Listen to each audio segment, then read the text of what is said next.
Magandang hapon po. Sabay po sa init ng panahon, nagkainitan ng isang bus driver at mga sakay ng kotse na nagkagit-gitan umano sa Pasay. Yung bus driver ay nakatikim ng sapak. Nakatutok si Jam, si Santi Caico. Hindi ka mo na kami masabi! May bata kami! Hindi mo naiintindihan! Tingnan nyo kung paano kayo magpapalayo. Tingnan mo! Ikaw ang tingnan mo! Ipapapalayo mo!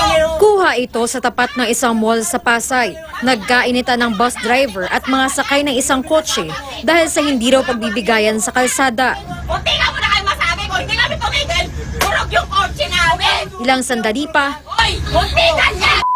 Uy, wag ka ganyan! May isa lang! Wag ka ganyan!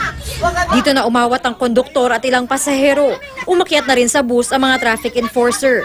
Ang kinagagalit daw ng dalawang babae, muntik na silang mabangga ng bus. Pero ayon sa ilang pasahero, ang kotse ang bigla umanong sumingit.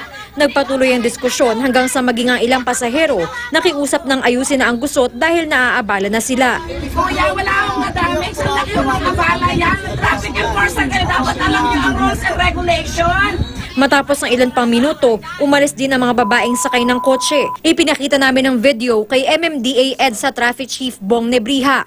Makikita niyo po dito na inakyat pa yung bus. Yes, siguro na-offend sila sa bago tong aksidente na to. Sinasabi niya, claim na muntik silang kinat, muntik silang banggain. As a motorist, you can call any enforcer. You can call the attention of any enforcer and report this matter for reckless driving. Kasi po yung reckless, this could result to an accident. So it's just an accident waiting to happen. Giit pa ni Nebriha, sa lahat ng pagkakataon dapat ay ugaliin ng mga motorista ang pagiging mahinahon.